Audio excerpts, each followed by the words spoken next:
Sa number 8, bisan ginmando na sang alkalde sa Bacolod nga likawan ang pagbasyahanay sang tubig karon nga pista ni San Juan, may mga nagkalitgid. Ugaling nalabyan sila sang mga pulis. May report si Romeo Subaldo.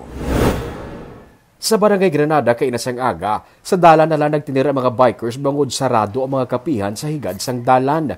Amuman sa Barangay Alangilan, ang tanan nga mga kapihan nga nagaida sa dalan sirado man.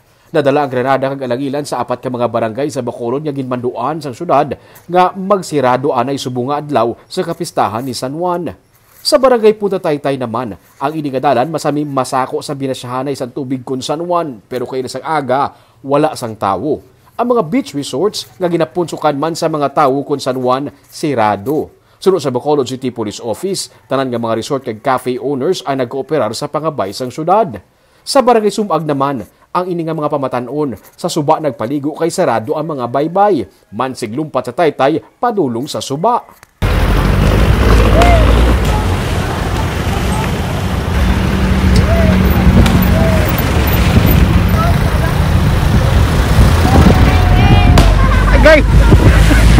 Sa piyak nga bahin sang Sumag Bridge, na timingan sang Digicas Negros ang isa ka grupo sa mga kalalakian nga nagapamasya sang tubig sa mga naganilabay nga mga salakyan kag tricycle.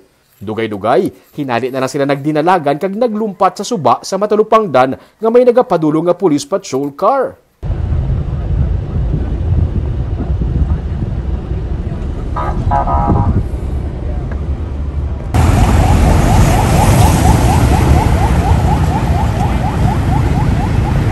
Nanaog ang pulis nga nagasakay sa patrol car. Nagamit sang megaphone para paandaman ang mga kabataan nga pwede sila dakpon sa ila sila nga ginahimo.